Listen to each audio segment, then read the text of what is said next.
Beberapa waktu yang lalu saya diajak Gus Dur dalam rombongan ulama Nahdlatul Ulama berkunjung ke Iran. Waktu itu saya berfungsi sebagai salah seorang ulama Nahdlatul Ulama, bukan ulama Syiah. Kunjungan kita ke sana sebetulnya dimaksudkan hanya untuk menjumpai para ulama. Gus Dur malah mengatakan atau menyampaikan permohonannya agar dipertemukan hanya dengan ulama-ulama yang sufi. Karena begitu kata Gus Dur, bangsa Indonesia ini sekarang sedang menghadapi saat-saat yang paling kritis di dalam kehidupan berbangsa dan bernegara. Dan Gus Dur sebagai pemimpin umat Nahdlatul Ulama merasa memerlukan injeksi ruhaniah untuk memperkuat batinnya, dan untuk itu kita memerlukan berjumpa dengan para ulama yang pertemuannya saja sudah mengingatkan kita kepada Allah. Di antara pertemuan yang paling mengesankan adalah pertemuan kami dengan Jami'ah Mudarrisin, kumpulan para dosen, para ulama yang mengajar di KUM. Jadi kami ini ulama-ulama Nahdlatul Ulama yang hadir waktu itu, termasuk saya itu, semua berpakaian dengan pakaian barat, dan di hadapan kami ulama-ulama Syiah yang kami temui semua pakai serban, pakai jubah. Dan yang menarik, kemudian ada salah seorang ulama yang datang agak terlambat ke dalam pertemuan itu, duduk di samping saya.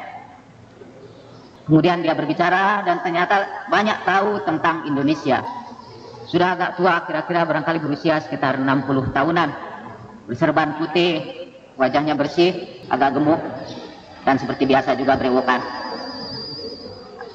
Dia bertanya banyak tentang Indonesia. Dan orang itu adalah Ayatullah Ibrahim Amini yang menulis buku bimbingan Islam untuk kehidupan suami istri. Ketika saya berbicara dengan beliau, saya tidak teringat kepada buku ini, sama sekali tidak ingat. Dan baru ketika saya pulang ke Indonesia, saya melihat pamflet itu, diskusi buku bimbingan Islam, dan di situ ditulis Ibrahim Amini. Lalu saya teringat lagi kepada ulama yang duduk di samping saya. Waktu itu sekali lagi tidak terbayangkan bahwa ulama yang berpakaian seperti itu dengan penampilan kiai tradisional menulis sebuah buku yang sangat tidak tradisional. Kalau bapak-bapak baca buku ini, mungkin tidak terbayang bahwa yang menulis ini adalah seorang ulama tradisional. Yang terbayang dalam pikiran kita ketika membaca buku ini adalah seorang psikolog yang menampilkan kasus-kasus perceraian, kasus-kasus pertentangan dalam kehidupan keluarga. Dia memberikan nasihat persis seperti seorang marriage counselor, ya, pembimbing pernikahan. Tapi mungkin kita baru menyadari bahwa yang menulis ini ulama, ya. Dan saya baru menyadari bahwa ini betul-betul ditulis oleh seorang ulama ketika Ibu Ella tadi menyebutkan salah satu kekurangan buku ini. Dan saya kira kekurangan itu justru terjadi karena keulamaan orang yang menulis itu. Yaitu di sini misalnya tidak diperinci tentang aspek hubungan intim di antara suami istri. Memang ada beberapa petunjuk dari Al-Quran dan hadis tentang hubungan intim itu. Tetapi kan pengetahuan modern sudah memberikan sumbangan kepada kita tentang berbagai teknik untuk memelihara suasana intim di antara suami istri. Dan saya yakin Ibrahim Amini mengetahui itu. Kalau kita lihat dari bacaan-bacaan yang dikutipnya di dalam buku ini, tetapi dia tidak mau menceritakannya di dalam buku ini. Mungkin itu sekali lagi lahir dari sebuah sikap mental yang biasanya tumbuh dalam kehidupan rohani seorang ulama, yaitu ada keseganan untuk berbicara tentang hal-hal seperti itu secara spesifik, walaupun itu sebetulnya sangat penting. Dan yang kedua, tadi saya sebutkan tulisan ini sangat modern. Anda bisa membandingkannya dengan bimbingan-bimbingan pernikahan yang ditulis oleh para psikolog di Amerika. Hampir sama nasihat-nasihatnya itu. Tetapi barangkali kelebihan buku ini atau mungkin kekurangan buku ini tergantung di mana kita berdiri. Ialah dalam buku-buku barat porsi hubungan intim itu sangat besar, bahkan hampir digarisbawahi. Ada sebuah buku misalnya The Joy of Love. Ibu-ibu yang pernah membaca buku ini pasti tertawa ketika saya menyebut ini ya. Itu tidak semua. The Joy of Love sebetulnya sebuah bimbingan kehidupan pernikahan, tetapi 90% isinya berkenaan dengan hubungan intim di antara suami istri. Jadi buku ini dibedakan dari buku-buku bimbingan pernikahan yang ditulis oleh orang-orang barat dalam hal ini, yaitu rupanya dalam pandangan ulama seperti Ibrahim Amini, kehidupan seksual tidak terlalu penting, tidak digarisbawahi. Sementara dalam buku-buku barat, kehidupan seksual ini memperoleh porsi yang sangat dominan. Saya sebutkan tidak begitu penting, itu penting ya, tetapi tidak dianggap itu sebagai basis yang sangat penting sehingga memerlukan bimbingan tersendiri. Boleh jadi Ibrahim Amini berpendapat hal-hal yang seperti itu tidak memerlukan bimbingan khusus. Orang biasanya belajar secara alamiah dan menemukan teknik-teknik itu dalam kehidupan rumah tangga mereka. Wallahu a'lam ya. Saya hampir saja menyebutkan sejumlah teknik yang saya temukan dalam pengalaman rumah tangga kita, tapi karena saya ulama ya, jadi saya tidak melanjutkan pembicaraan itu. Itu tentang Ibrahim Amini, penulis buku ini ya. Jadi betul Ibu Ella ya, dia seorang ulama Syiah.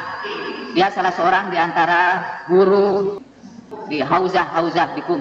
Dia bukan dosen di universitas. Dia kiai betul yang dibesarkan dalam sistem pendidikan Islam yang sangat tradisional. Tetapi dalam hubungannya dengan apa yang disampaikan oleh Ibu Ella itu, kita tidak usah seret dengan kelompok Syiah atau Sunni yang menulis buku ini, tetapi kita melihat apa yang ditulis di dalam buku ini. Sekedar untuk informasi ibu-ibu dan bapak-bapak saja, Gus Dur dan rombongan ulama Nahdlatul Ulama itu datang ke sana antara lain untuk belajar dari ulama-ulama Syiah. Bahkan Gus Dur menyampaikan undangan kepada mereka untuk memberikan penataran kepada para ulama NU di Indonesia. Mula-mula Gus Dur merencanakannya untuk mengundang mereka pada Muktamar NU pada tahun 1994 ya. Tetapi dalam pertemuan dengan para ulama Nahdlatul Ulama beberapa waktu yang lalu di Jakarta, mereka mendesak agar kedatangan para ayatullah itu dipercepat, sehingga rencananya dalam musyawarah besar NU di Lampung beberapa bulan mendatang itu seorang ulama Syiah akan diundang memberikan ceramah di hadapan jamaah Nahdlatul Ulama. Saya sebutkan itu hanya untuk menyingkirkan dari benak ibu-ibu dan bapak-bapak keengganan untuk membaca buku ini hanya karena disebutkan bahwa penulisnya adalah seorang Syiah. Kalau orang sebesar Gus Dur mau belajar tentang Syiah dari ulama-ulama Syiah, menarik juga kalau orang sekecil kita tidak mau belajar sama sekali dari mereka hanya karena mereka disebut sebagai orang Syiah. Tapi itu menarik ya, karena yang menarik itu memang terjadi.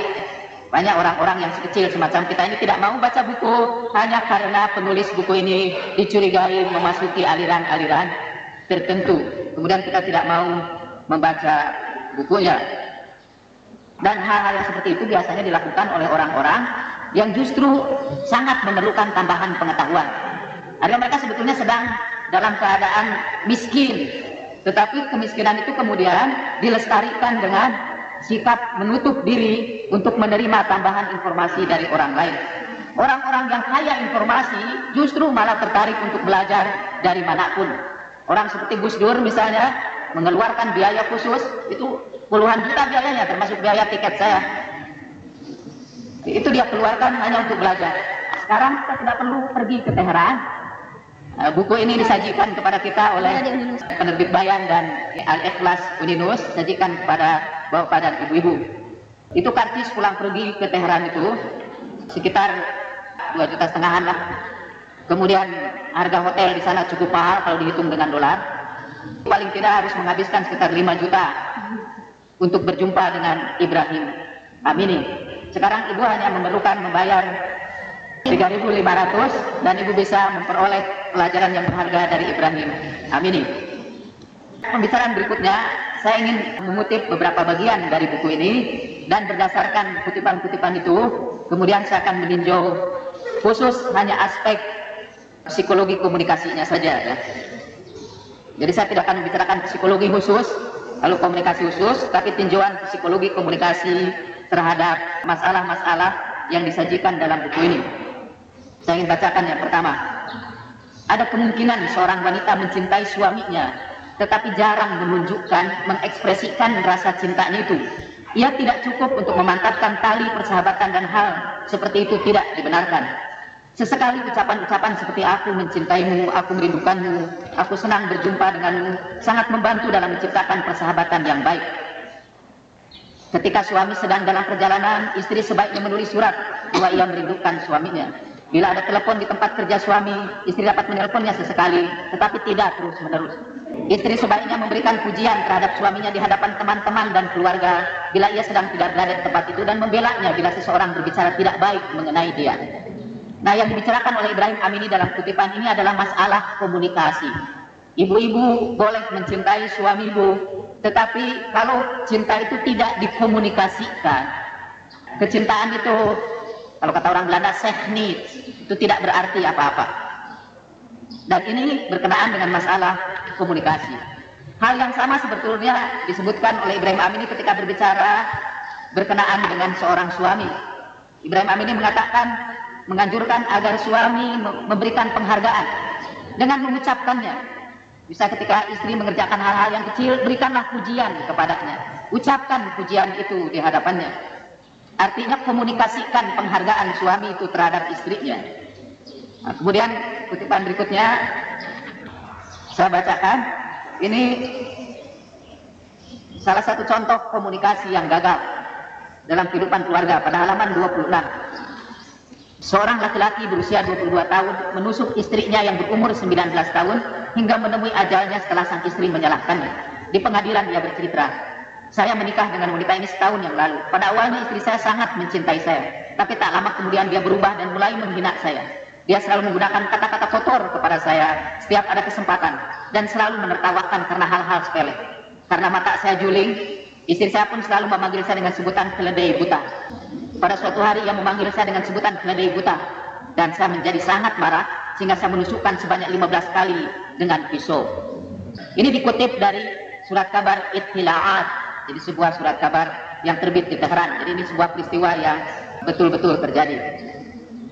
Nah, sebetulnya suami itu sampai melakukan kemarahan seperti itu hanya karena komunikasi yang negatif yang dilakukan oleh istrinya. Itu kan hanya masalah komunikasi. Misalnya begini maksud saya, bukankah banyak hal yang bisa kita bicarakan dengan suami? Mengapa kita harus membicarakan matanya yang juling? Itu masalah pemilihan pesan, pemilihan message. Tapi ternyata masalah itu sangat besar pengaruhnya terhadap kehidupan keluarga. Nah, saya ingin memberikan satu contoh lagi di sini dari buku terakhir, contoh terakhir dari buku Ibrahim Amini halaman 147. Pria itu akan mengatakan kepada istrinya, betapa besar dan jelek hidungmu. Dan wanita itu akan menjawab, tetapi tidak sejelek muka dan tubuhmu yang tidak berbentuk itu. Lalu pria itu akan menjawab, kakimu berbau busuk. Dan wanita itu akan menjawab, tutup mulutmu yang besar itu. Dan sebagainya. Bila percakapan ini dilanjutkan, maka akan terbukalah pintu bagi kecaman-kecaman, dan rumah pun berubah menjadi medan pertempuran, di mana pasangan itu saling menghina dan merendahkan yang lain. Bila mereka hidup dalam keadaan seperti itu, mereka tak akan pernah lagi menikmati kehidupan mereka, karena rumah yang tidak terdapat cinta dan ketulusan di dalamnya bukanlah tempat yang menyenangkan. Lebih-lebih lagi seorang pria yang menganggap dirinya tidak beruntung dan perkawinannya gagal, dan seorang wanita yang terus-menerus dihina cenderung akan mengalami kekacauan mental dan penyakit-penyakit yang lain. Ibrahim Amini sebetulnya di situ bercerita tentang dampak komunikasi yang gagal dalam kehidupan keluarga. Dan dampak itu antara lain yang akan segera diamati pada penyakit mental, pada penyakit psikologis. Kalau saya diberikan kesempatan untuk melakukan penelitian kepada bapak-bapak dan ibu-ibu yang hadir di tempat ini, dan melakukan tes-tes kesehatan mental, saya khawatir mungkin lebih dari 60% menderita penyakit mental.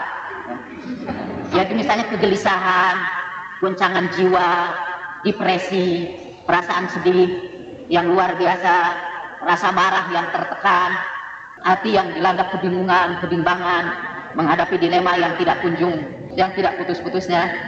Saya yakin lebih dari 60% di antara ibu-ibu dan bapak-bapak menderita penyakit mental itu. Dan saya bisa menduga, ini belum kita lakukan penelitian, 80% dari penyakit mental itu disebabkan atau berasal dari kehidupan keluarga.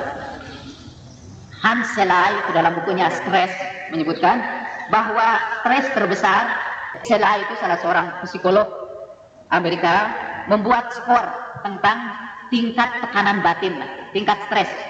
Ada skornya sampai 2000, sampai kepada 10 yang paling rendah tingkat stresnya itu.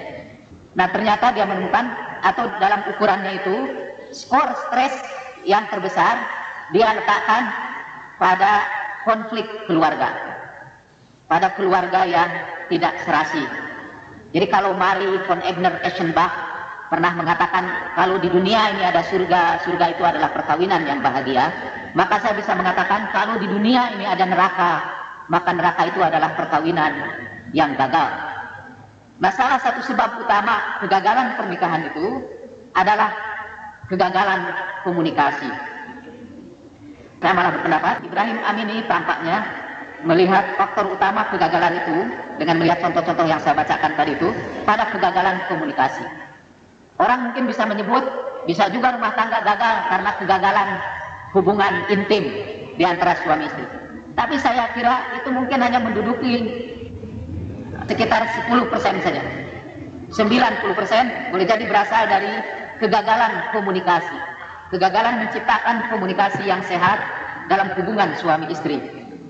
Nah, saya sekarang sebetulnya hanya ingin menambahkan uraian Ibrahim Amini secara teoretis, walaupun tentu mengingat pertemuan kita sekarang ini saya akan berusaha membicarakannya sesederhana mungkin. Salah satu model dalam komunikasi interpersonal, ini sudah sangat teoritis ya, menyebut model dan komunikasi interpersonal, adalah model yang disebut model humanistik. Model ini memberikan petunjuk-petunjuk kepada kita bagaimana menciptakan hubungan komunikasi yang menumbuhkan hubungan manusiawi yang serasi. Tapi sebelum sampai ke situ, mungkin saya sekarang sedang berpikir mencari pengantar singkat. Kalau kita berkomunikasi, ibu dan bapak-bapak, kita bukan hanya menyampaikan informasi. Jadi kalau kita berkomunikasi, kita bukan hanya menyampaikan berita, tetapi juga mendefinisikan hubungan sosial. Itu definisi hubungan sosial harus saya cari lagi. Tetapi juga mengatur hubungan sesama manusia. Saya ingin berikan satu contoh bagaimana isinya sama, tetapi hubungan sosial yang diciptakannya berbeda. Misalnya menanyakan nama ya. Nama lu siapa? Siapa nama Anda? Bolehkah saya tahu siapa nama Bapak? Itu semua sama isinya, itu semua. What's your name? Itu semua. Tetapi kita mengungkapkannya dengan cara yang berbeda dan hubungan antara kita itu berbeda juga. Nama lu siapa? Di situ kita sekarang menentukan bahwa hubungan saya dengan orang yang diajak bicara itu adalah hubungan superioritas. Hubungan orang yang lebih tinggi dengan orang yang lebih rendah. Kalau saya nama Anda siapa? Di situ ada hubungan yang equal. Saya menciptakan hubungan yang sama. Tapi kalau saya mengatakan, bolehkah saya tahu nama Bapak siapa? Itu kita meletakkan posisi kita dalam posisi inferior, posisi di bawah orang itu. Nah, komunikasi bisa gagal apabila orang lain salah memahami pesan yang kita sampaikan. Apabila orang lain memberi makna yang berbeda berbeda dari apa yang kita maksud. Misalnya saya mengatakan kepada istri saya, atau mungkin ibu-ibu ini pulang dari pertemuan diskusi ini karena mendengar dari Ibu Ella, sekali-kali ungkapkanlah pujian kita kepada suami. Jadi begitu pulang, suami pulang, lalu Pak, hari ini kok kelihatan tampan? Lalu tiba-tiba mungkin suami ibu, boleh dicoba nanti, suami ibu malah mungkin marah. Suami ibu marah dan tersinggung. Mengapa? Karena dia artikan itu sebagai ejekan, itu sinisme. Kata-katanya itu memuji sebetulnya tampan, tapi suami ibu karena tidak biasa, ya, apalagi tadi dia baru pulang kerja dan dia sudah melihat ke cermin bahwa rambut dia kusut segala macam, kok tiba di rumah istri memuji saya tampan, ini menghina. Kemudian terjadi pertengkaran, ya. Mungkin si istri mengatakan, "Nah, saya betul-betul tulus, Anda memang kelihatan tampan." Nah, ini apalagi, ya. Ini sudah jelas, rambut saya kusut begini. Mungkin ibu akan menyesal dan menyalahkan ibu Ella dan saya. Ternyata ini tidak efektif. Sebetulnya yang terjadi apa? Di sini ada kesalahan pemberian makna. Memberi makna yang berbeda dari apa yang dimaksudkan oleh istrinya. Nah, dalam ilmu komunikasi itu disebut primary communication breakdown. Kegagalan komunikasi yang bersifat primer. Jadi, suami atau istri memberi makna yang berbeda terhadap message yang sama, ya, terhadap pesan yang sama. Hampir-hampir saya menyebut ini secara teoritis, ya. Itu karena pesan kita ini tidak isomorphous, tidak mempunyai makna yang sama. Karena itu nasihat para ahli komunikasi yang pertama ialah janganlah Anda beranggapan bahwa kata-kata yang Anda ucapkan itu diberi makna yang sama oleh orang lain. Jadi selalu berhati-hatilah memperhatikan makna kata-kata yang Anda ucapkan itu. Nah, kalau nanti ibu-ibu mengalami hal yang sama yang saya ceritakan itu, berdasarkan nasihat itu, maka mungkin ibu-ibu, sebentar dulu nih Pak, di sini terjadi kegagalan komunikasi primer. Bapak memberi makna yang berbeda dari apa yang saya maksud. Ceritakanlah ibu-ibu bahwa saya menyampaikan itu setelah menerima penjelasan dalam diskusi tentang keharusan mengungkapkan penghargaan, dan saya ingin memberikan penghargaan kepada Anda, tapi Anda sekarang memberi makna yang lain, ya. Nah, itu salah satu teknik untuk menyamakan makna. Nah, itu kegagalan komunikasi primer. Ada kegagalan jenis yang kedua, makna dipahami sama oleh orang yang kita ajak bicara, tetapi hubungan sosial yang diciptakannya itu makin merenggang. Jadi misalnya tadi itu, mata kamu itu juling, itu suaminya juga mengartikan mata saya ini juling menurut istri saya. Tidak ada perbedaan makna. Tidak misalnya, istrinya mengatakan mata kamu juling, lalu kalau suaminya mengatakan, wah, istri saya menganggap saya ini bintang film. Nah, itu terjadi kegagalan makna, ya. Tetapi ini tidak terjadi. Tetapi mengucapkan mata kamu itu juling, walaupun itu benar, itu tidak salah, itu kejujuran, itu mengungkapkan kejujuran. Tetapi ucapan itu merenggangkan hubungan sosial, merenggangkan hubungan interpersonal antara suami dan istri. Nah, komunikasi yang menyebabkan hubungan kita ini makin renggang, itu disebut kegagalan komunikasi sekunder. Nah, yang saya bicarakan sekarang mungkin lebih banyak pada kegagalan komunikasi sekunder yang kedua ini. Apa yang menyebabkan kegagalan komunikasi di antara suami istri itu, yang menyebabkan hubungan mereka itu makin lama makin renggang, sehingga akhirnya sampai kepada satu titik berpisah, ya, bercerai. Bahkan yang paling ekstrim dibunuh, ya, salah satu pihak. Saya lihat belakangan ini dalam koran juga banyak berita-berita wanita yang dibunuh. Di Purwakarta ada wanita yang digantung, tempat lain ada wanita yang ditusuk oleh suaminya. Jadi itu bukan di Teheran, ini di Indonesia. Mungkin sebagian karena kegagalan komunikasi sekunder itu. Dalam membicarakan kegagalan komunikasi sekunder itulah saya akan menggunakan model komunikasi yang humanistik. Saya sekarang harus menggunakan OHP ini dengan izin Bapak-Bapak dan Ibu-Ibu. Saya sebenarnya tidak enak menyampaikan diskusi buku ini dengan membawa buku ini. Biasa kalau saya dosen awal, memang saya sering bawa buku-buku tebal untuk memberikan kesan kepada para mahasiswa bahwa dosen ini bermutu. Tapi belakangan saya tahu justru yang bermutu sudah tidak menggunakan buku lagi, dia sudah hafal di luar kepala. Nah, saya sekarang anggaplah ini dosen yang pertama, ya, masih terpaksa gunakan buku. Saya mohon maaf kalau ini menggunakan beberapa istilah bahasa Inggris, ya. Nah, komunikasi yang mengeratkan hubungan di antara sesama manusia ditandai oleh 4 hal itu. Dengan demikian kita bisa mengatakan komunikasi suami istri itu akan mengalami kegagalan apabila komunikasi yang kita lakukan tidak memenuhi syarat-syarat ini. Ada 5 syarat ya. Jadi ini 5 rukun keberhasilan komunikasi di antara suami istri. Kalau kita menjalankan 5 syarat ini, insya Allah hubungan antara suami dan istri ini akan menjadi lebih akrab. Dan perjalanan tahun tidak menyebabkan cinta itu makin berkurang, malahan tahun itu kemudian mempunyai efek kumulatif untuk meningkatkan cinta kita. Jadi makin bertambah tahun, makin bertambah kecintaan itu. Di dalam pergaulan kita sehari-hari, kita mempunyai banyak wajah. Ibu-ibu itu, bapak-bapak, selalu hadir di berbagai tempat dengan membawa sejumlah topeng. Kita ini sebetulnya, bayangkanlah manusia ini sebagai orang-orang yang membawa setumpuk topeng di punggungnya. Kalau dia hadir di satu tempat, dia pakai topeng yang satu. Kalau dia hadir di tempat yang lain, dia pakai topeng yang lain. Kita selalu memakai topeng.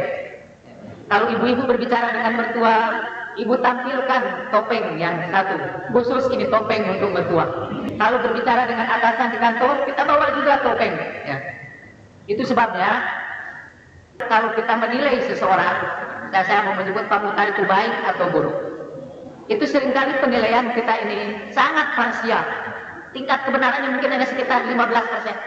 Yang saya nilai itu hanya salah satu topeng Pak Muhtar. Dia pakai setiap kali dia berjumpa dengan saya. Sebetulnya ada topeng-topeng yang lain yang tidak saya ketahui. Itu Pak Muhtar di hadapan istrinya berbeda dengan Pak Muhtar di hadapan saya.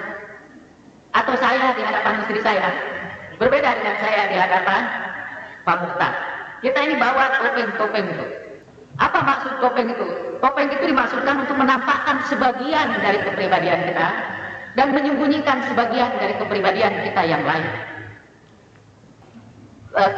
Guna topeng yang kedua adalah untuk memanipulasi kesan. Saya mengalami kesulitan karena saya harus berbicara singkat dengan perhitungan waktu, tapi dengan tema yang terlalu sulit untuk saya sampaikan. Terpaksa harus memberikan contoh-contoh. Itu yang disebut topeng-topeng ini kita gunakan untuk mengelola kesan, impression management. Jadi untuk menampilkan wajah kita yang tertentu, termasuk di dalam komunikasi.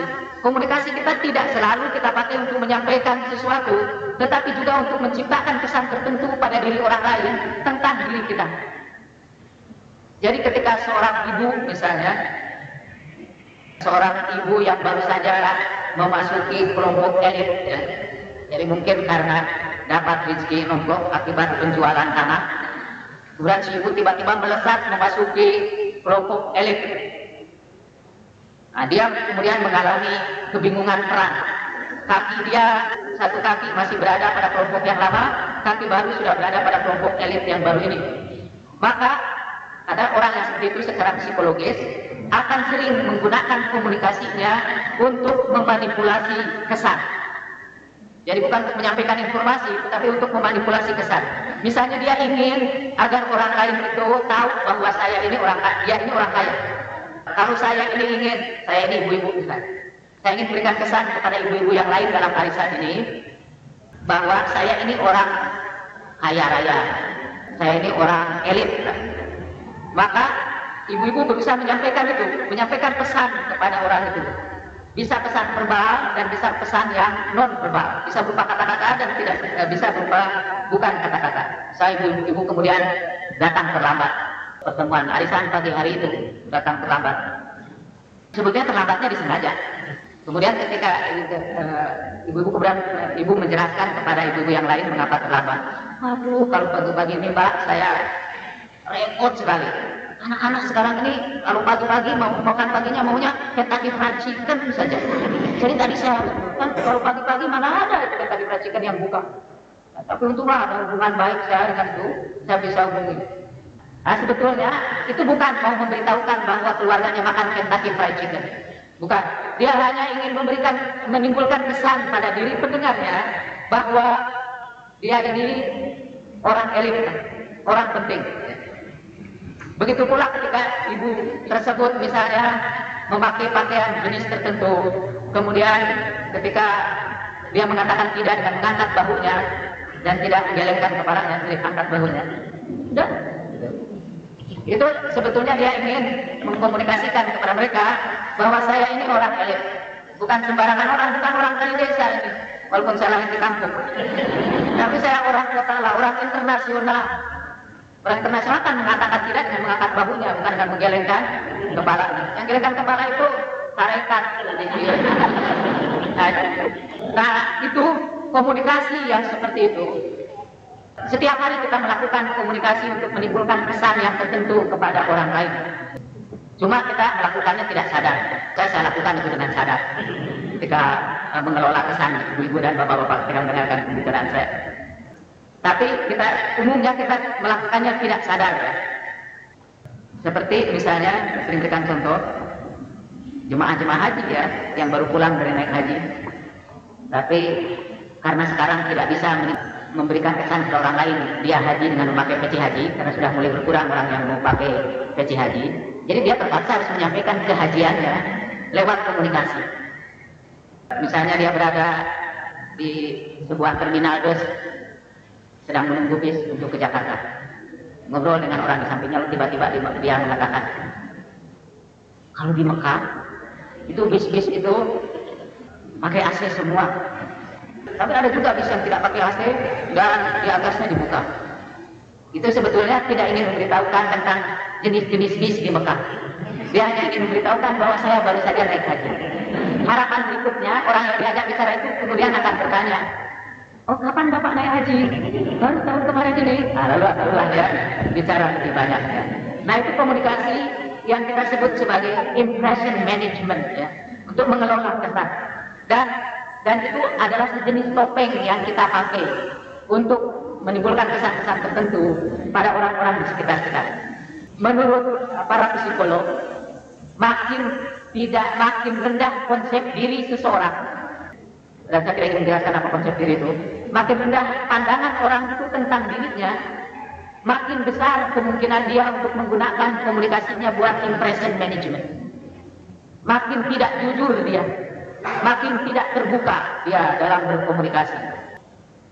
Nah, ini dalam hubungan keluarga, dalam hubungan suami istri.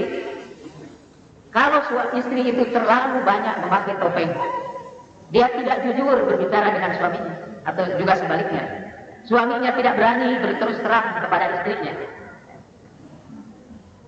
Lalu mereka berdua hidup dengan menampilkan topeng-topengnya masing-masing. Makin akrab seseorang dengan orang lain, makin sedikit topeng yang dia pakai, makin terbuka dirinya. Itu yang kemudian orang sebut sebagai self-disclosure, ya. Pengungkapan diri terbuka. Saya sebut itu terus terang. Saya sering menyebutkan, bahkan itu pernah saya tuliskan di atas ranjang tempat tidur saya setelah saya menikah. Terus teranglah agar terang terus, seperti iklan milik. Betul, karena begitu satu pihak sudah mulai banyak menyembunyikan dirinya, pada saat itu terancamlah keintiman keluarga, keakraban suami itu mulai terancam ketika masing-masing pihak saling membuka diri. Nah, salah satu ciri, ini ada beberapa ciri komunikasi yang terbuka. Pertama, kesediaan komunikator untuk bereaksi secara jujur kepada stimuli yang datang kepadanya. Itu sangat teoritis. Maksud saya begini, kalau ibu datang kepada seorang psikiater, ibu bercerita mengeluhkan juga penderitaan ibu, psikiater itu dia mengamati seluruh pembicaraan ibu itu, mencatatnya, tidak memberikan reaksi apa-apa. Mungkin untuk dokter jiwa baik sikap yang seperti itu, tapi untuk suami atau istri itu berbahaya. Artinya kalau kita ini dalam pembicaraan tidak melibatkan diri kita secara emosional kepada pembicaraan itu, kita menjadi pengamat netral, seperti seorang dosen yang sedang memuji mahasiswa. Jadi salah satu ciri keterbukaan ialah kita bereaksi secara jujur, kita terlibat secara emosional di dalam pembicaraan. Jadi kalau kita mengangguk-angguk, itu mengangguk-angguknya itu betul-betul reaksi yang relevan. dengan pembicaraan itu, jadi bukannya sekedar melalui panggung saja. Nah, itu ciri yang pertama dari keterbukaan. Kita terbuka untuk memberikan reaksi, kita tidak menahan reaksi kita. Oh, jadi begitu, ya, dan seterusnya. Kita berikan reaksi kita. Satu lagi, psikologi menyebutnya owning, O-W-N-I-N-G, owning. Keterbukaan itu ditandai dengan kepemilikan. Ini juga sangat abstrak. Jadi, ketika kita menyampaikan pesan kita, kita sampaikan bahwa pesan kita ini betul-betul lahir dari diri kita. Orang menyebutnya itu I message, pesan yang dimulai dari saya. Saya ingin berikan contoh di sini. Ada 3 pesan ini, dan yang mana yang unik. Misalnya, seorang suami melihat istrinya, istri itu mengatakan kepada bapak suaminya, "Bapak sih sudah tua, bapak udah pikun sih." Istri berkata kepada mertuanya, jadi kepada bapak suami. Si suami bisa memberikan reaksi begini, 3 macam. Dia bisa mengatakan, tingkah lakumu itu kurang ajar. 1. Yang kedua, saya kira semua orang akan mengatakan perilaku kamu itu kurang ajar. Atau kata yang ketiga, saya betul-betul tersinggung ketika kamu berkata kepada ayahku bahwa dia orang pikun. Nah, yang ketiga itu katanya yang owning. Yang ke-1 itu bersifat evaluatif, perilaku kamu kurang ajar. Itu sudah menilai. Dan komunikasi yang bersifat menilai cenderung merenggangkan hubungan. Yang kedua juga itu bersikap menilai. Tapi yang ketiga, kita ungkapkan perasaan diri kita. Itu owning, itu milik kita. Saya sangat tersinggung ketika kamu mengatakan kepada ayahku bahwa dia sudah pikun. Kata-kata itu berpusat kepada saya. Kata-kata itu juga bersifat deskriptif, tidak evaluatif. Deskriptif, Anda mengatakan kepada bapak saya bahwa dia pikun. Itu deskriptif. Ya. Nah, katanya komunikasi yang terbuka ialah komunikasi yang menunjukkan how I feel, bagaimana perasaan saya, bagaimana pendapat saya. Kalau bapak, ibu-ibu mengatakan, wah diskusi ini tidak ada manfaatnya. Nah, itu you message. Itu pesan yang bisa merenggangkan hubungan. Kalau nanti dalam tanya jawab, ibu-ibu dan bapak bertanya, silakan bapak itu bertele-tele. Itu you message. Itu bersifat evaluatif. Dan itu menyinggung perasaan saya. Itu merenggangkan hubungan bapak dengan saya. Bagaimana? Ibu bisa mengatakan, saya merasa saya tidak paham apa yang bapak sampaikan. Makin lama bapak berbicara, saya makin tidak mengerti apa yang bapak sampaikan. Atau ibu mengatakan, saya sebetulnya berharap bapak berbicara singkat. Saya mendengar bapak berbicara panjang. Jadi itu I message. Itu mengungkapkan kesayangan, bukan kekamuan. Bukan menuduh you begini, itu sudah menilai. Ternyata ya, itu sederhana itu teorinya, tapi itu memerlukan latihan-latihan tertentu. Saya sudah mengeksperimenkan itu paling tidak di tengah-tengah keluarga saya. Kami biasakan untuk selalu mengucapkan I message, bukan you message. Kalau saya tidur dan saya diganggu anak-anak saya di siang hari, saya tidak mengatakan kamu kurang ajar, kamu tidak memperhatikan bapak kamu yang lagi tidur. Tidak, saya berkata saya ingin tidur dengan tenang. Dan saya tidak mendengar suara apa-apa di tempat ini. Oh, itu anak-anak saya tidak tersinggung, tidak marah, dan mereka pergi dengan berat. Itu qaulun ma'ruf, itu ucapan yang ma'ruf kalau di dalam Al-Quran. Dan qaulun ma'ruf itu di dalam istilah psikologinya, itu I message. Itu yang termasuk openness. Saya tinggal mempunyai waktu 5 menit lagi. Saya tidak akan sempat membicarakan itu semua. Tadi empathy tidak akan saya bicarakan ya. Mungkin saya akan bicarakan supportiveness. Itu komunikasi yang mempererat hubungan. Saya ingin berikan saja beberapa contoh tanpa uraian. Misalnya seorang suami menonton acara televisi, lalu dia berkata, tikus endang itu sekarang kelihatannya lebih cerah ya. Lalu istrinya berkata, Pak, tadi anak-anak itu minta iuran sekolah harus dibayar sekarang.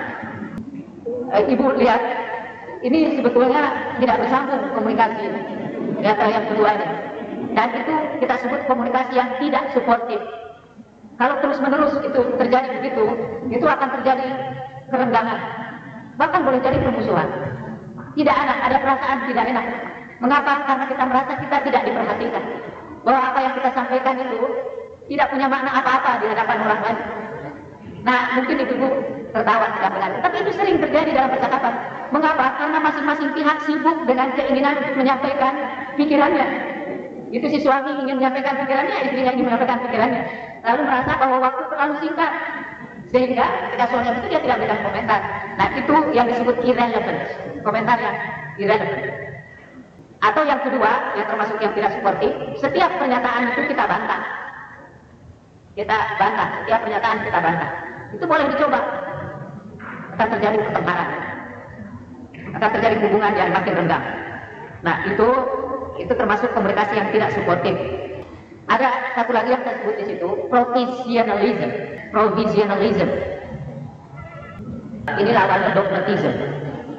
Kalau seorang suami minta ke seorang istri selalu merasa benar, dia tidak menghargai perbedaan pendapat, tidak menghargai pendapat yang berbeda, dan dia memutlakkan pendapatnya itu. Inilah satu-satunya yang benar. Itu kita sebut dogmatism.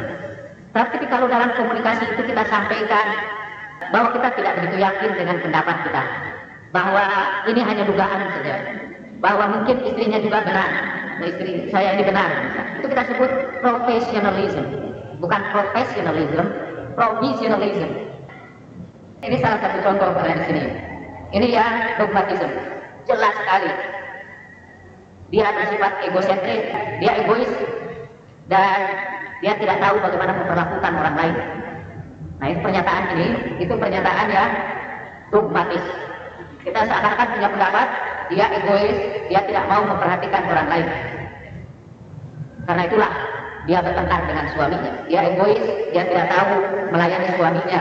Itu jelas sekali buat saya. Itu dogmatis. Tapi kalau saya mengatakan begini, kelihatannya dia mengalami kesulitan dalam hubungan suami istrinya. Barangkali dia terlalu sibuk dengan dirinya.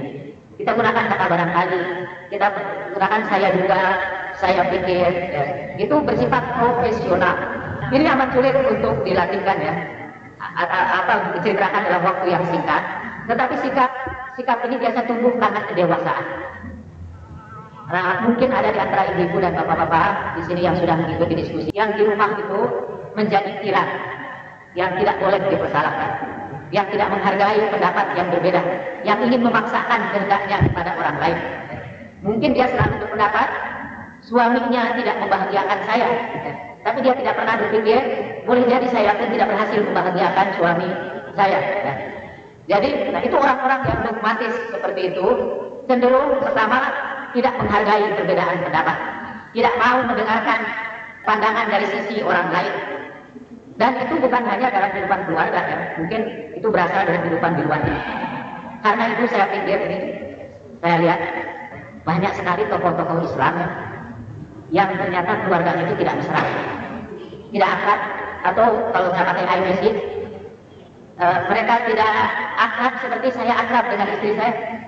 Saya pikir-pikir dulu boleh jadi tidak paham, tapi kemudian ketika saya hubungkan dengan sikap mereka yang sangat tidak menghargai pendapat orang lain, yang merasa dirinya paling benar, ya. Kalau ada perbedaan paham dalam agama, dialah yang merasa paling benar, dialah yang merasa paling sunnah, paling mengikuti Quran dan hadis. Orang lain tidak. Itu sikap itu akan menjadi pribadi dia, dan itu juga yang dihadirkan di tengah-tengah keluarga. Pada masyarakat, sikap seperti itu menimbulkan perpecahan, dan di tengah-tengah keluarga sikap seperti itu menimbulkan permusuhan. Itu, nah salah satu caranya adalah membiasakan kita menghargai pendapat yang berbeda. Selain terbuka, kalau kita sudah mau terbuka, kita sudah siap untuk menghadapi perbedaan pendapat dengan siapapun. Nah, saya kira karena waktu kita tidak sempat membicarakan, tapi ada satu hal yang sangat penting ya, harus buru-buru saya tambahkan dengan singkat. Itu yang tadi saya sebut stroking. Ya. Stroking adalah komunikasi yang kita sampaikan untuk menumbuhkan harga diri pada orang yang menerima komunikasi kita. Stroking itu artinya membelai.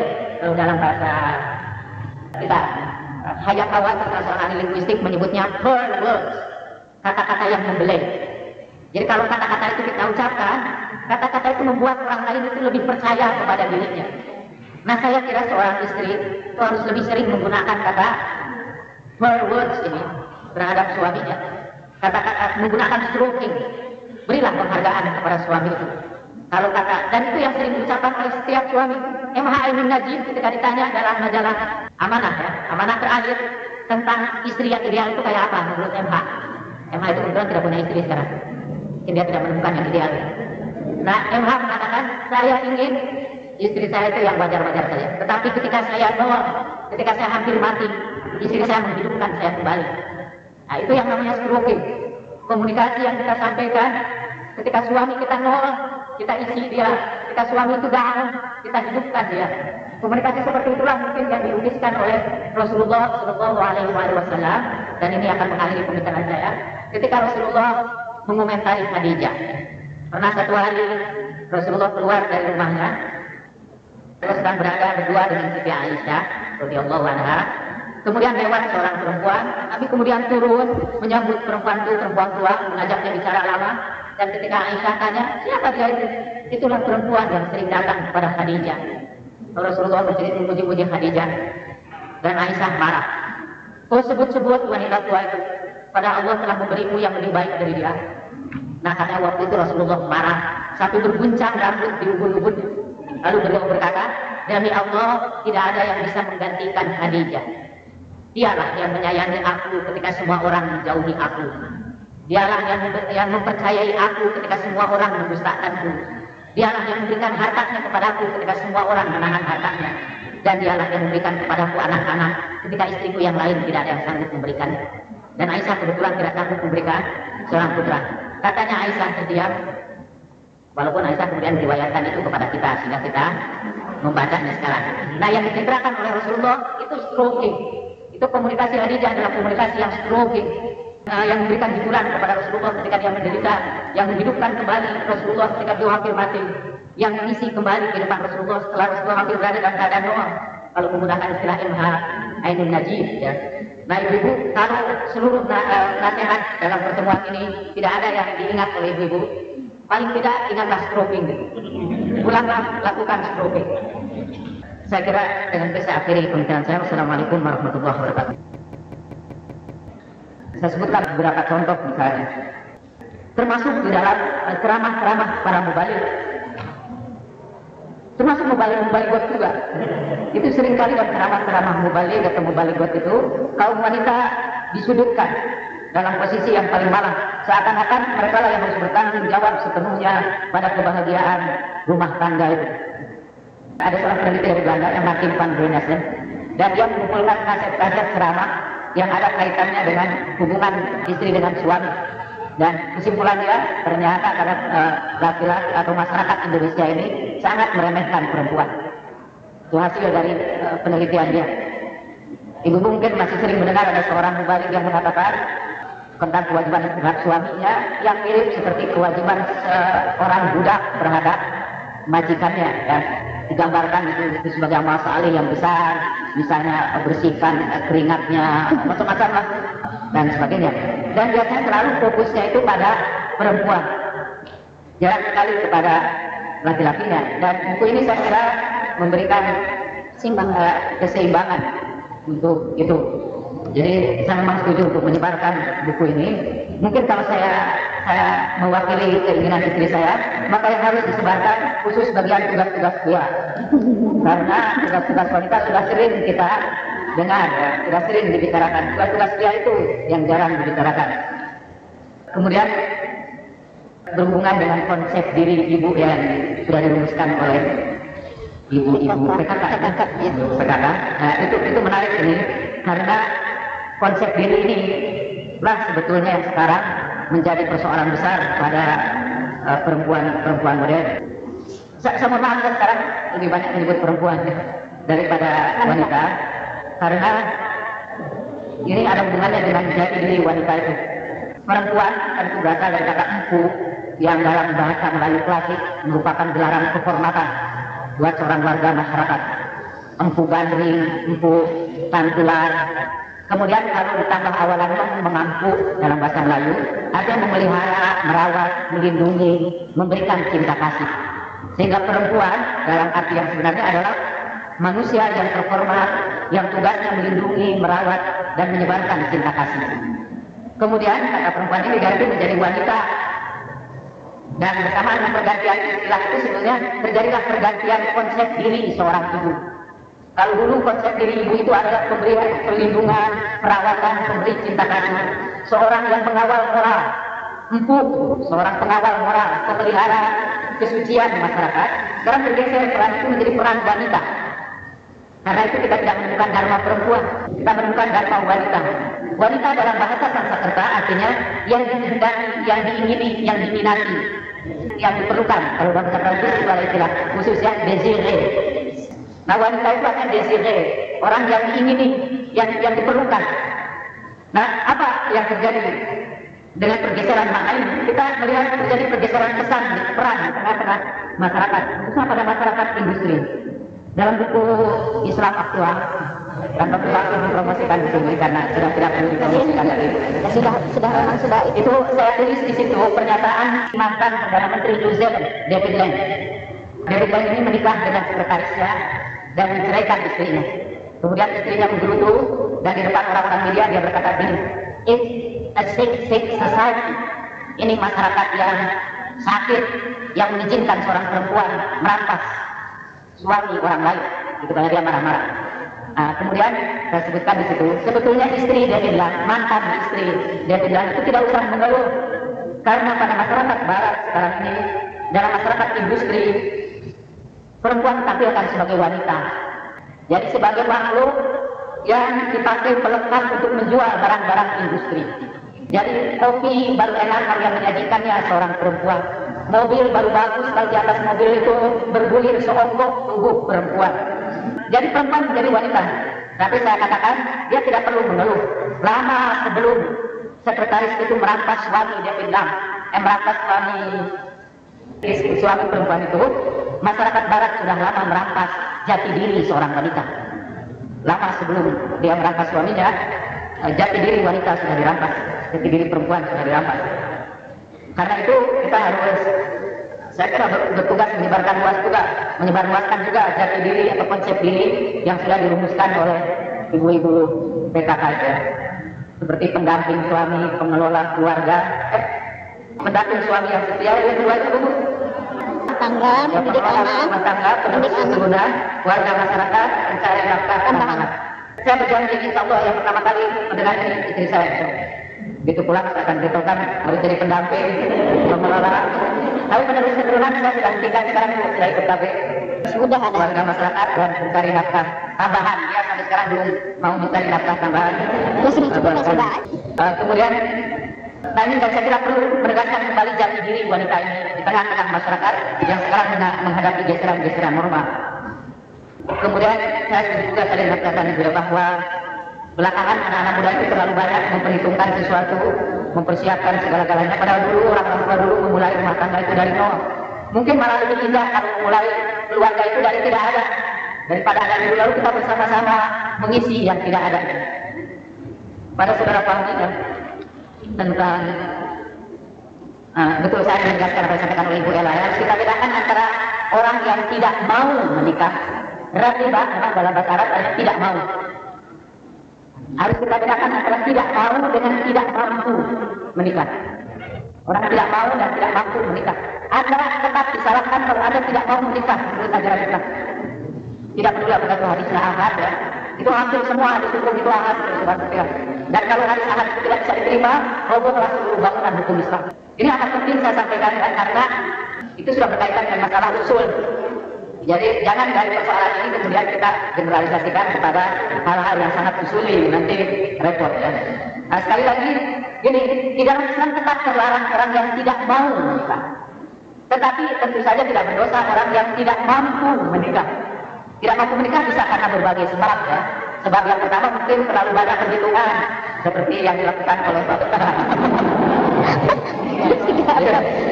Mungkin itu ya, tapi tidak dosa kalau orang tidak mampu menikah karena sudah berusaha tertentu. Ya, yang berdosa itu orang yang sebenarnya tidak mau menikah karena nikah itu sunnah Rasulullah SAW. Kemudian saya kira saya setuju dengan seberapanya dan juga Ella tadi bahwa kita tidak mempersoalkan emansipasi ya. Yang kita persoalkan ialah bagaimana wanita memenuhi hak-hak dan kewajibannya. Islam sudah cukup memberikan penghormatan kepada mereka. Saya sudah jawab pertanyaan Ibu Ros mengenai sikap menyebelah kita ya dalam pendidikan. Lalu mengenai Ibu Ros tadi juga menegaskan tentang pentingnya stroking gitu ya, kata-kata yang memberikan harga diri, yang menghibur, yang menggembirakan. Dan itu bukan saja tugas perempuan, tugas istri, tapi juga tugas suami. Saya menemukan misalnya paling tidak di rumah saya sendiri, tapi saya kira juga berlaku di rumah orang lain.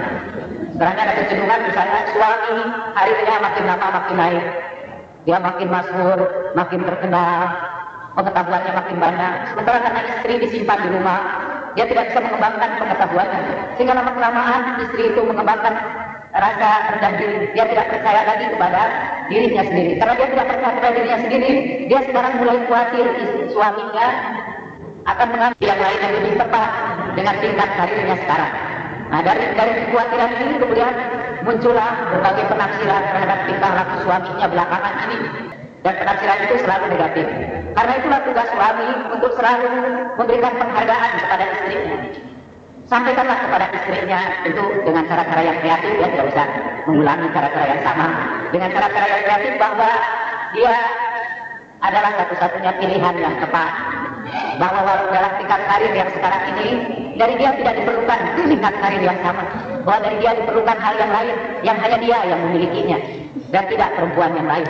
Seperti kata Rasulullah, sekarang menyediakan program khusus hampir setiap hari untuk stroking. Membangkitkan harga diri istri saya supaya tidak timbul khawatir, karena ketika dia khawatir nanti tingkah laku apapun yang saya lakukan akan ditafsirkan dari kerangka kekhawatiran itu, dan itu akhirnya menyiksa saya juga, jadi menyiksa para suami juga. Kemudian mengenai openness ya, keterbukaan. Sebetulnya keterbukaan itu jangan diartikan membuka segala hal. Keterbukaan itu sikap, ya, itu sikap mental. Jadi ketika kita membicarakan satu persoalan, kita tidak mau memanipulasi pesan kita tidak mau memakai topeng. Tapi bukan berarti semua pengalaman hidup kita harus kita ungkapkan. Jadi openness bukan opening everything. Openness itu adalah sebuah sikap untuk berlaku jujur terhadap pasangan kita, terhadap kawan kita, terhadap saudara kita. Itu mungkin yang lebih tepat ini kita sebut open-mindedness, ya, berjiwa terbuka. Bukan openness dalam pengertian disclosing everything, karena itu bisa berbahaya juga membuka segala hal itu. Malahan, maaf ini mungkin harus ditanyakan sama Ibu Ella, ini saya tidak begitu paham. Itu ada hadis yang mengatakan tidak boleh berdusta kecuali dalam 3 hal. Satu, dalam peperangan. Dalam peperangan itu boleh berdusta. Yang kedua, dalam melindungi nyawa orang lain, tidak boleh berdusta. Dan ketiga, seorang suami terhadap istrinya untuk melindungi ketentraman rumah tangga.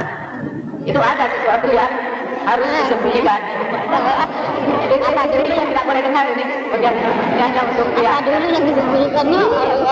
Tapi saya kira ada juga pada istri itu yang tidak boleh kita ungkapkan, karena kalau itu kita ungkapkan itu akan mengganggu ketentraman rumah tangga. Jadi, nah itu mungkin batas-batasnya. Salah satu Nisa.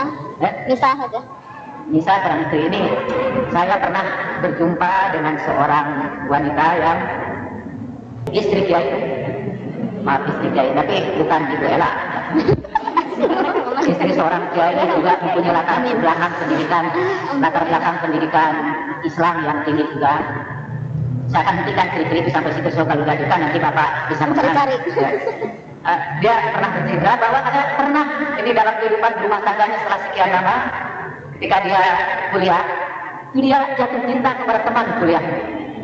Dia sendiri merasa saya ini punya suami, tapi ya merasa sering membayangkan alangkah senangnya kalau saya bisa mengobrol cukup lama dengan dia, bisa berduaan di satu tempat. Dia ceritakan, itu saya katakan, ibu ceritakan itu kepada suamimu. Iya, Masya Allah, saya katakan, itu ibu itu memang mau bersikap terbuka, tapi itu contoh sesuatu ya, jangan diungkapkan, betapapun jujurnya. Nah itu contohnya. Ada juga kalangan juga ya. Saya malah pernah heran bahwa ada sikap seperti itu. Saya pernah mendidik bahasa Inggris ya buat ibu-ibu dosen di Unpad yang mau pergi ke luar negeri. Lalu dalam percakapan itu kita bercakap-cakap, antara lain pertanyaannya, apakah ibu pernah jatuh cinta setelah menikah itu? Itu menakjubkan saya. Seluruh peserta itu mengatakan mereka pernah jatuh cinta lagi setelah menikah. Saya bilang, saya langsung teringat istri saya. Ya. Saya tanya juga, apakah Anda pernah jatuh cinta setelah menikah? Ini setelah menikah para saya Anda pernah jatuh cinta? Bisa mengatakan pernah. Wah, sudah saya terkejut. Dengan siapa? Dengan Anda. Dengan Anda. Nah, mungkin istrinya tidak jujur ya. Tapi itu mengenal ya.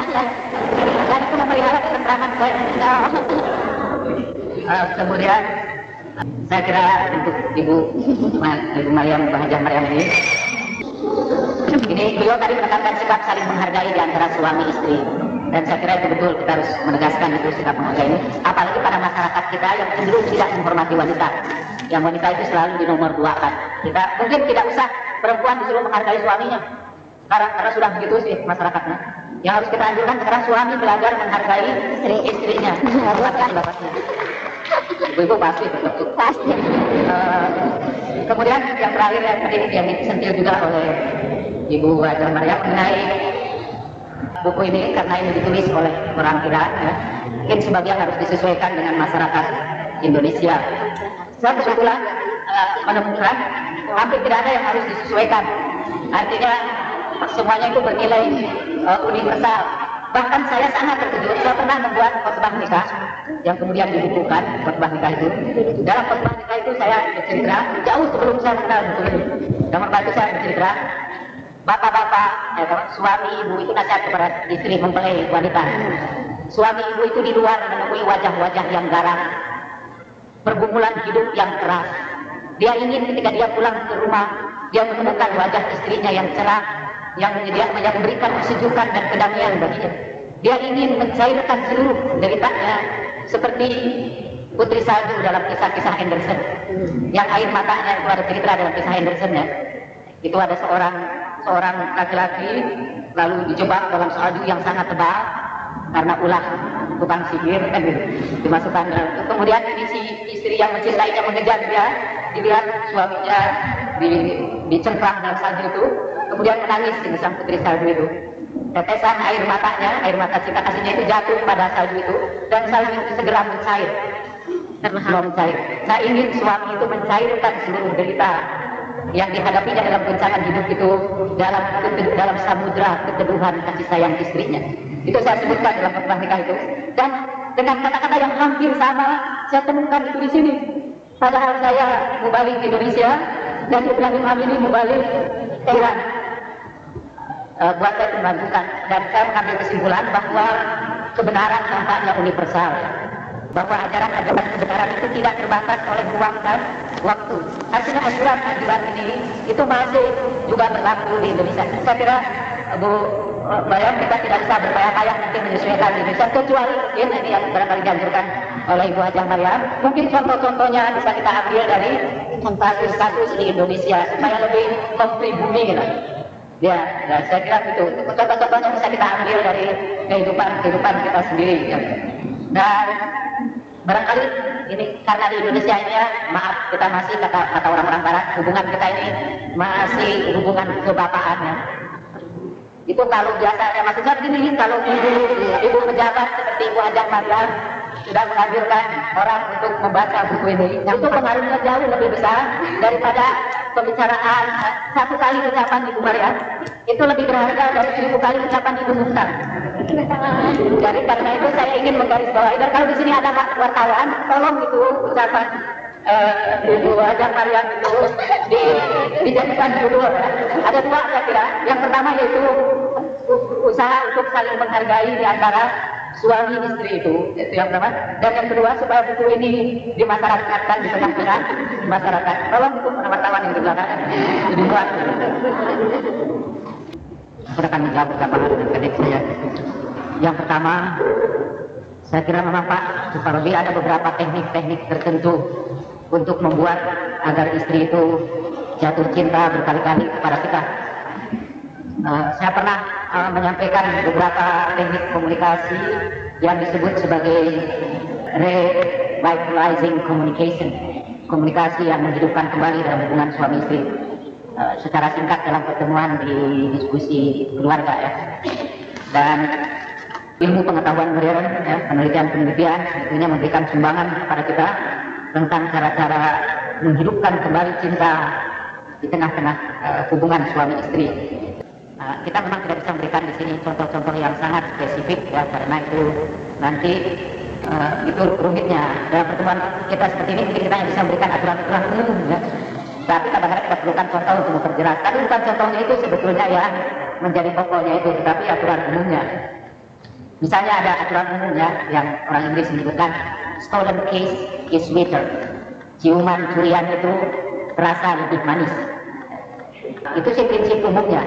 Tapi mungkin bisa itu yang saya sebutkan sebagai surprises. Dalam hubungan suami istri itu masing-masing pihak harus mampu kreatif menciptakan surprise. Hal-hal yang mengejutkan, semacam stolen kiss ya. Bukan ciuman curian itu yang menjadi pokok ya. Tapi surprises.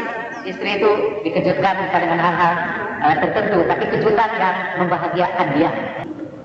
Saya tidak bisa merinci contoh-contohnya, itu memerlukan kreativitas kita. Ya. Kemudian untuk remaja ya yang belum menikah, saya ingin memberikan jawaban seperti yang saya berikan kemarin kepada pendidikan wanita IAIN tingkat nasional di Hotel Harapan kemarin. Ada yang tanya, bagaimana caranya menemukan calon suami yang ideal? Itu pertanyaan. Jawabannya sama yang akan saya jawabkan saudara penanya di remaja itu. Yaitu pertama, jangan mencari suami yang ideal, karena Anda tidak akan pernah menemukan.